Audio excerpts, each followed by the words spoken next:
Welcome to the College Investor Audio Show, where we talk about the biggest issues impacting millennial money, from student loan debt to side hustles to building wealth. We will show you how to get out of debt so that you can build real wealth for the future.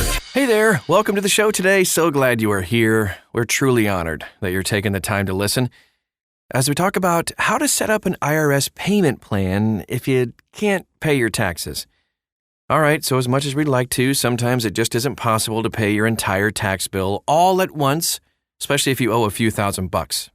That was me a few years ago. Freelancing, totally forgot to set aside money anyway. Borrowing money from a bank or family members might not be an option for you either. If you can't meet your tax bill obligation, what can you do to avoid wage garnishment by the IRS? It might sound surprising, but the IRS has a relatively taxpayer-friendly payment plan. If that wasn't enough to make you ask which universe this is true in, most people will actually qualify for the plan. Seriously? Yeah. For those of us who are unlucky enough to fall into the 21% who will owe taxes this year, according to Forbes, the IRS's payment plan can be a great option for paying down a large tax bill. Here are the types of payment plans. For individuals, the IRS has two payment plans. All right, so one is long-term and the other is short-term. There are actually two long-term options, one with automatic withdrawals and then the other one doesn't have that. The short-term payment plan, if you owe less than $100,000 and can pay your tax bill in 120 days or less, there won't be any setup fee for your payment plan. Interest and penalties will still accrue. You can pay with automatic payments using your checking account or by check, debit card, or even credit card. You'll incur additional fees when using cards, though. Let's talk about the long-term payment plan with automatic withdrawals. Long-term plans are for taxes owed of less than $50,000 and paying over a period that is longer than 120 days.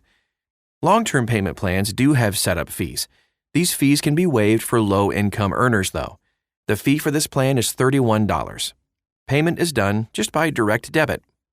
The long-term payment plan without automatic withdrawals is for those who owe less than $50,000, and if you need more than 120 days to pay your bill.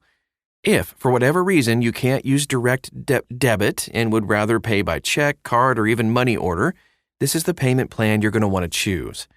For that convenience, you will pay a setup fee of $149 instead of $31. Make sure the non-direct debit option is worth that $118, though. Low-income earners will pay a setup fee of $43, but may have it waived if they meet certain conditions. Let's talk about those fees and the interest. An installment plan means you have filed your return but failed to pay. You'll incur a penalty for failing to pay on time, and interest will be due on the amount owed. Penalties. If you don't pay in full by April 15th and are accepted into an installment agreement, you'll pay a 0.5% penalty on the amount not paid. If you owe $1,000, for instance, that's a $5 penalty. You'll also pay 0.25% each month on the unpaid balance. Let's say on $1,000 you set up an installment plan to pay $100 a month. After the first payment, the balance is $900. Interest on this amount will be $2.25. Not too bad. Let's talk about interest. In addition to the penalties, you'll pay interest on any unpaid taxes and penalties. The interest rate adjusts every 3 months or so. The interest rate is the federal rate plus 3%. So if the federal rate's 2%, the interest rate is going to be 5%. Let's talk about setting up your payment plan for a second. You can apply online for an installment plan just at the IRS website, irs.gov. And if you owe less than $10,000, your plan will automatically be accepted if you also meet some of these conditions. Well, I should say all three of these conditions. During the last 5 years, you and your spouse filing jointly don't owe taxes, haven't entered into an installment agreement, and have filed on time. You will pay due taxes in 3 years and comply with all laws. You're not financially able to pay your taxes. Even if you can pay your taxes, an installment agreement is still approved if you owe less than $10,000 and meet other criteria. If you had an installment agreement during the previous year, it wouldn't prevent you from entering into another installment agreement for the next year as long as you've paid the installment in full before taxes are due. An installment plan with the IRS can result in high fees, but the sooner it's paid off, the fewer fees you'll pay. If you can pay off your taxes due in 120 days, you won't incur a setup fee. That's an extra 4 months to pay your bill. Penalties and interest will still accrue on the unpaid balance. And as a last resort, you can pay the installment past 120 days, but this is the most expensive option. Also, try to have it paid before April 15th of the next year, or you'll have difficulty trying to set up a new installment plan. Here are some final thoughts before we wrap up for today.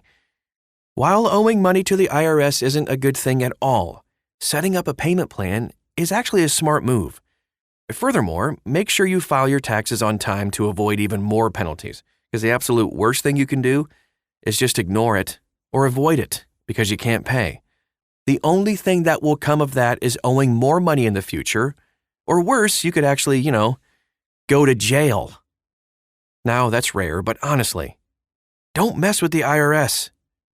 They're kind of a big deal, And that is our show for today. I hope it was helpful to you if you end up owing money. Like I said earlier, it's probably 6 years ago now that I actually owed about $2,500.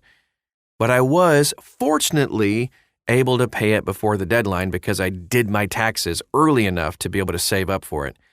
Anyway, don't make that mistake. If you're a freelancer, always set aside money to pay taxes you might owe in the future. If you have any other questions, concerns, if you want to follow us, we're on social media like everywhere. Just search for The College Investor and you'll find us. We'd love to get to know you. Thanks again for stopping by today, and we'll talk to you again real soon.